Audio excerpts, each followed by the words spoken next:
Welcome back to Let's Start a Band podcast. I have the amazing, incredible Nadia Sheikh on with us today. I'm very happy to have her. We're going to dive into her career, the past, the present, and the exciting future coming up. And I wanted you to take us back to the very start. What was the first song you wrote? What was it about, and how do you feel about it now? Okay, hello. Thanks for having me. It was really good to be here. Finally as well, because it took us a while to coordinate this. The first song I wrote was called I Can See It. And it was interesting because I wanted to be a songwriter before I wrote songs. I was like, I really want, and I used to get frustrated with myself because I didn't know how to write songs. And then I wrote that song and it kind of like sort of kicked it off. How do I feel about it now? Pretty plain. I can see it, I can see it, I can see it in your eyes, I can see it in your smile. Yeah, pretty plain. Incredible. Well, it's good to look back, and I think like most artists I speak to, they either love it or hate it, and you're kind of like, it's okay. It is what it is at that time.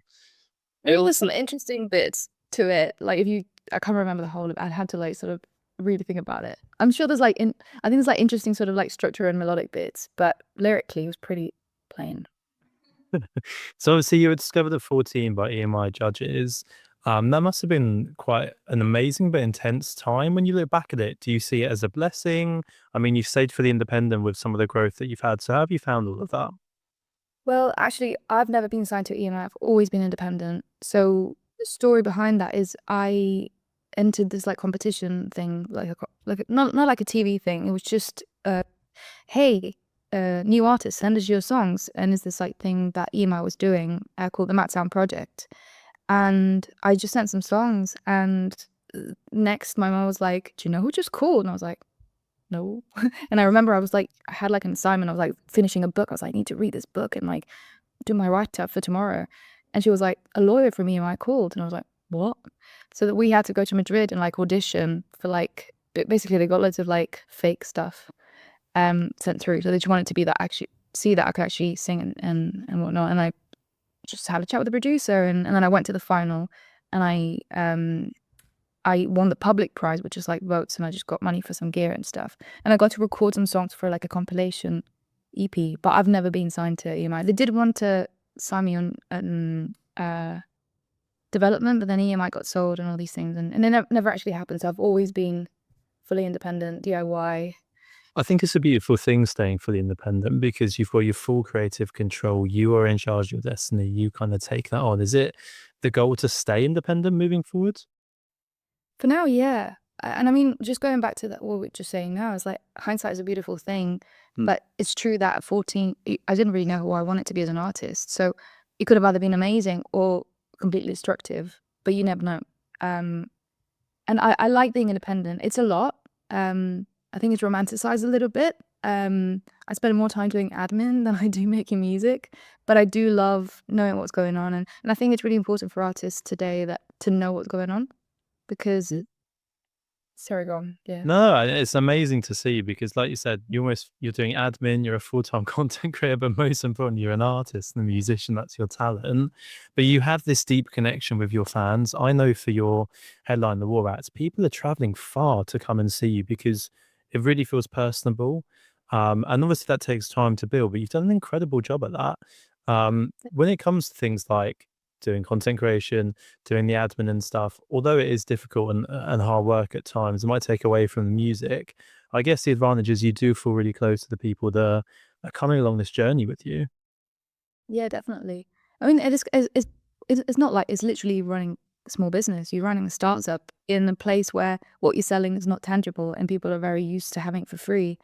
Mm. So it kind of elevates the sort of hardship of it in a way. But one of the best things for me is connecting with people, and live music does that. That's how I started. I started playing gigs, and you connect with humans, and you speak to them afterwards. And I think it's really important because that is what brings, like, that's what makes music, the connection and what your music might mean for someone else.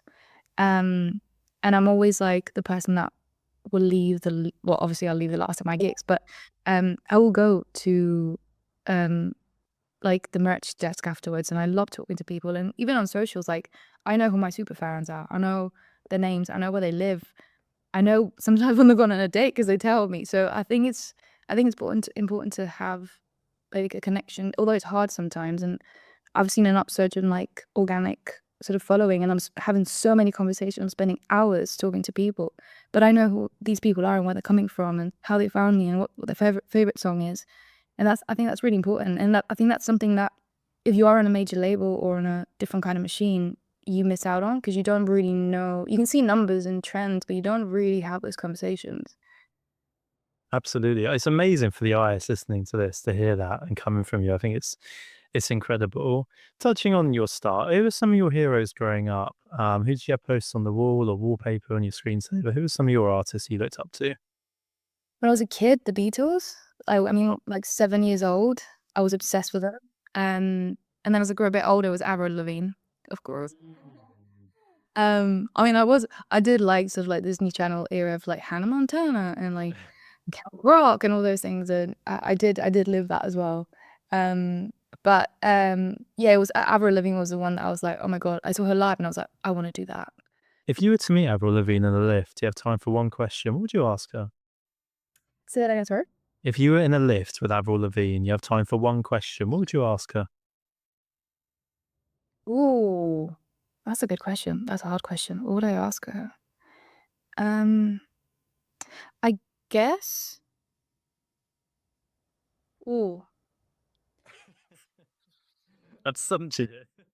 yeah. I'm like, oh my god, what? I think maybe how she's ridden the wave.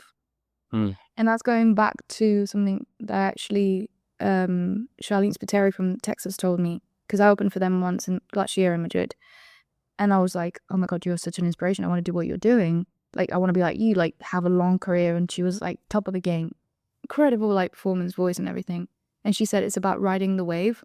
And I feel like Avril has had such a short, it's like a long career because she started really young, but also quite short. And she's already kind of seen the height of it, the dip and the resurgence of it Yeah, in a very short period of time. And I think that can be quite challenging to navigate mentally. absolutely. And Career as well. yeah, definitely some highs and lows. And though she went away and took time off, I watched one of her producers and songwriters with her go through when she came through very young, and just her talent for songwriting was very evident even back then. For yourself, you played some big stages. You supported some massive artists. What's one thing that people would be shocked to learn when you work with these bigger names? They're just normal people. I guess it's quite a standard answer, but genuinely, they're just normal people. And one thing I have realized is nice people surround themselves with nice people. Mm. And I was really, I guess, in a way spoiled in the sense that our first big support tour was with Stereophonics. We did a few like smaller artists, but they were like higher up than where I was at that time. Sort of like spot shows, and it's kind of cool, but we'd never done like a tour. So we did it with Stereophonics, and everyone was so nice to us. We was taken care of. Everyone cared about us, and I was just like, oh my god, this is amazing. But then everyone was like, yeah, but not every tour is like this. Like some tours are pretty dire and pretty hard to get through, and touring is not easy. It's pretty unglamorous. You traveling the whole day, sleeping in hostels, sitting in a car for hours just to play half an hour. Yeah. So Yeah, I think people think it's this big glamorous thing, isn't it, that you get to it's do, not. but actually the reality, and you see why big artists do get burnt out or small artists get burnt out from touring, because it is tough and it's demanding. And one of our artists, Finn Forster's also gone on Sports Stereophonics, and he said they really made an effort, and that was amazing. I believe you supported Bastille as well, which was Yeah. one of many that you've been with. Do you think there are any secrets to what these big artists have accomplished that maybe independent artists don't know? Or you think it's a level playing field and they've just worked hard together? I think no one knows what they're doing Mm, in the sense of like, especially now, like I feel like there's ne there's never been like a cut and pasting. Otherwise, it would just be like, unless you're like in a big machine and you're kind of like the X Factor thing where there's a system and you kind of go through the system and you come out of the system. Um, but I feel like there's no roadmap. Maybe before it was like, okay, write some good songs, play some live shows, build a bit of an audience, get a deal, then you get investment, and then if things work out, you might sort of make it or you won't. But today everything like algorithms change. I don't even know how often. No one knows what they're doing. So I feel like it's hard work, it's good songs, and I think it's connection with the audience. And I really think, and there's more conversations about this going on, but it's live because everyone's getting tired of looking at the screen and AI. The amount of times people ask me, "Are you AI?" And I'm like, "I'm not AI. I'm a real human. Please listen to my music. Don't listen." It's scary. That is very scary. Yeah, I don't think there is. But I think there is hard work, and I think that's one of the most important. Because as you said, it's really easy to get burnt out. So that there's a point where someone might trail off because it's really hard and it takes a very long time to do anything, and you have to do it by yourself before anyone actually pays attention. Absolutely. Incredible. Okay, let's talk a little bit about some of your lyrics because I want you, you've been really honest with us so far. If I was an artist putting a song out, it almost feel like a little part of me is going out. I'd probably be a little bit excited and scared in that sense. So when you release something with something so personable on, is it something that you are nervous to release? Are you just excited to get it out? Because you've probably heard it 1,000 times by that point. How do you feel when you're coming up to a release? It's really interesting. I think as I've sort of gone on and written loads of songs and played them and like released them, and you have people analyzing your songs. Oh, this song, I love how it's about this, and you're like, there's nothing about that. But I think you kind of get more comfortable with it. And for me, songwriting is true expression. Like I understand what I'm feeling and what I'm going through by writing songs, sometimes more than thinking. um, so I think it's kind of like a need. And there are some songs that are more personal, more to the point, more raw, that maybe I was a bit more nervous about sharing. But at the end of the day, that's what brings people together because I've listened to songs that I've related to and I felt less alone. And I think, especially that's one of the beauties of social media, people can message you, they can tell you how they feel about it. And I've got a song called How to Lose a Friend, and this really, like a random person the other day just went, "Oh my God, I didn't know I needed this song. I lost a friendship, and you just put into words what I was feeling and I couldn't kind of grasp." And I think the beauty of songwriting is, it might be really personal, but you're the only person who knows everything about it. Everyone's got their own interpretation, aren't they? Exactly. Once you put it out, it's not really yours anymore. I mean, it is your song, obviously, but it belongs to whoever's listening in the sense of like, what does that mean to them? And it's going to mean something because they look at it through their own lens. The last person to say that to me, exactly how you just put it, was Van McCann from Catfish and the Bottom End. He said the exact same, which was, yeah, really interesting. Okay, can you? I'm never going to have this feeling like this. I'm really interested in this one. Can you describe the feeling you had when, a crowd sings your lyrics back to you for the first time? How does that feel on stage? I feel like for me, it's kind of sometimes a little bit like sort of incredible. It's like, oh my God, look how. And usually, like, I'm still like a small artist, I'm still sort of growing and stuff. And suddenly, if you're playing a random gig and it's not your own gig, and you see someone singing the lyrics, you're like, whoa. You kind of like look at them, you're like, you know it, like you're nodding. And then there's been a couple of times I wear in ears. And unless you have sort of, this is the thing we learned on the Stereophonics tour. We were on in ears for the first time, all of us, and we were like, this is a bit weird. And we realized we didn't have the audience mics on. So we couldn't hear the reactions of people until a few gigs in. But sometimes I'll take it out and then I'm like, oh wow, people are singing. And it's like, it's a bit of a surprise, but also kind of like just really, I don't know, heartwarming and like satisfying in a nice way. It's kind of like, oh wow, like these people are actually listening to like my songs and they've learned them and they're singing them back. So yeah, I think a bit of a mix of oh wow and oh wow.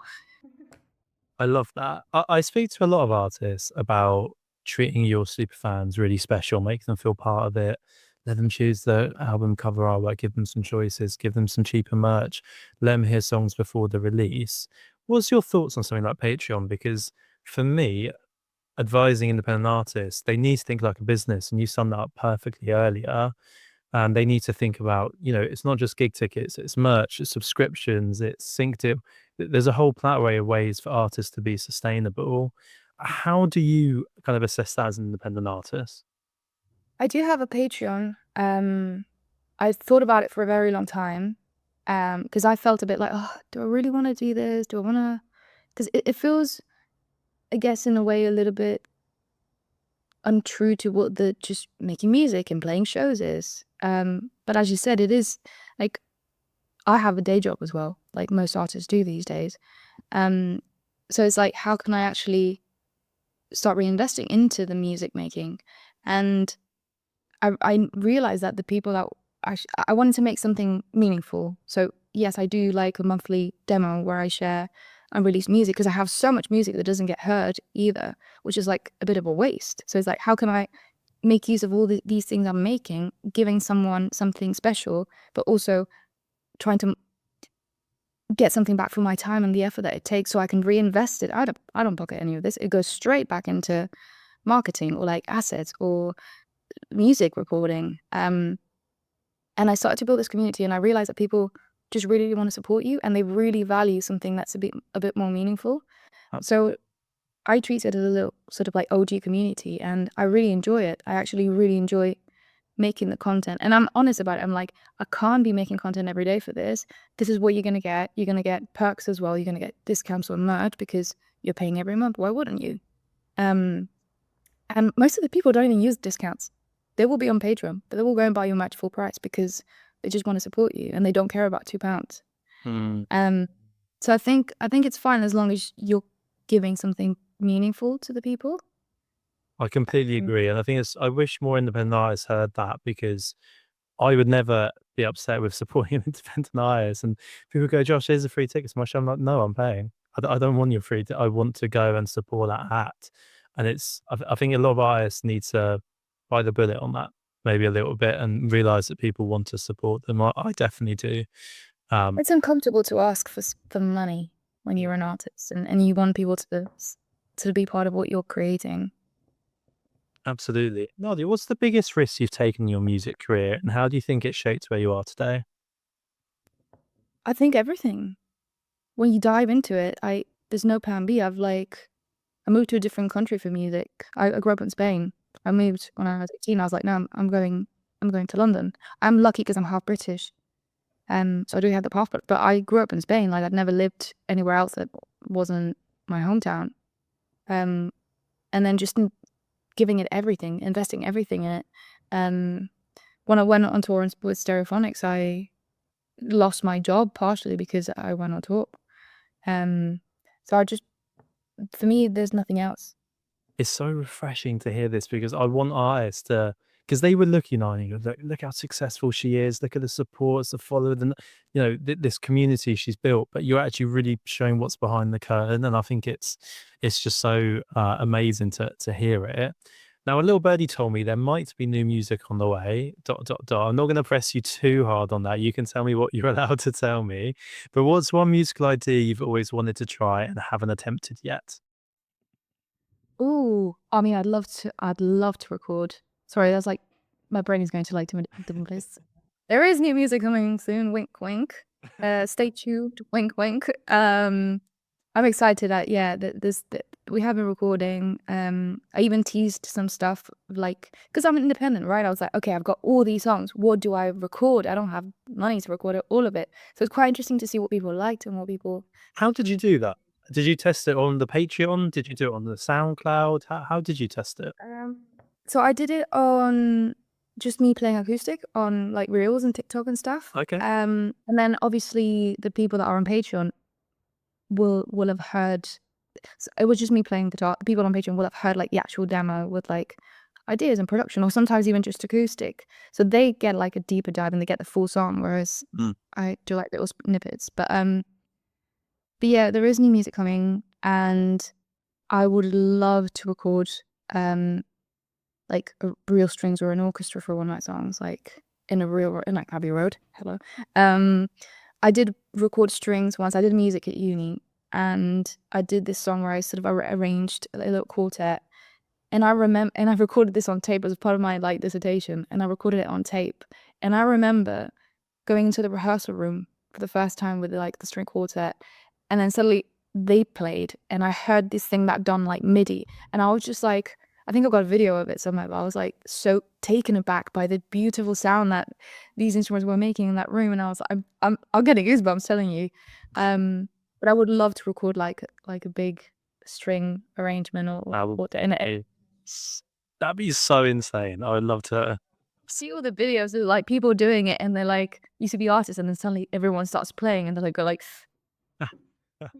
It'd be unbelievable. Obviously, this podcast is called Let's Start a Band Together. If I was a fly on the wall during one of your recording sessions, what would surprise me most about how you work? um what would surprise you? I think it's pretty collaborative, it's pretty chilled, it's pretty organic. I mean, these days we have recorded in studios before, but it's too expensive. So we record at home, other than drums, because obviously I like everything is real. Obviously there's like MIDI synths or whatever, but we play them in. All the guitars are played by me or like a guest. Wink, wink. Um, not nodding at the new music. So everything is real. Everything is real, but we have managed to create. When I say we, I mean me and my band. We produce together. So got Rowan on bass and George on drums, and we managed to just build a really interesting system that works for us. Where we get the drums in the studio, and then we do everything else at home. So all the vocals from my last EP, all the guitars, the bass, everything is done either in Rowan's house or mine. So it's quite like we found a really nice system. Obviously, it's different to spending a week in a studio where you're like in that space and that mindset and like but it's what it is. You have to do what you can when you're independent and like DIY. So I think maybe that would surprise a lot of people because it sounds really good and they wouldn't have maybe thought that it was just us doing it at home mostly. Absolutely. Incredible. It's amazing to hear. Now, I want to step behind a little bit more about the personal stuff. I know you've played Glastonbury, Isle of Wight, you've had airplay from BBC Radio 1, 6, and Radio X. You've had your music on Love Island, movies, all this incredible stuff. I want to find out some little bits, even maybe your super fans wouldn't know. So if you can know the absolute and total truth to one question, what would you ask? If I could know, ooh, the total and absolute truth to one question. Mm, I want to go like all like mystical, like the meaning of life, or is there life after death or something like that? But actually, I don't know if I want to know it. See, that would be mine. What happens when we go? That would be my question. But yeah, what are you thinking? It could be anything. It could be like a conspiracy theory you want confirmed or not, or aliens real. I don't know. Oh, that could be. Is there life? Is there more life outside of the planet Earth? I actually would like to know that. What's the topic of conversation you could talk about for hours? Creative processes, boring. I know, as in like not boring, but like obvious. But also, I think I really I love talking about sort of psychology and like the brain, and like why people do things or think about things, and yeah, I find it really interesting. I do as well. That obviously my part of the industry is very much building fan base on social media. That's what I do for a career. And the reason I go into that is because I'm so fascinated with why, how, the psychology behind it. Even though I failed my A-level psychology, it is something that's stuck with me and I do love reading on. So I really, really like that. Okay. Thank you so much, Ali, for coming on the podcast today. You've been absolutely sensational. I think so many artists will just love hearing some of the golden nuggets you've dropped in. Best of luck with the Raw Rats. I know you're going to smash that London headline. It's going to be incredible. Everyone listening along, go and follow Nadia because this new music I'm already excited for. Hopefully, it won't be too long till we can hear it. And thank you so much for coming on the podcast today. Thank you. No, thank you for having me. Really appreciate it.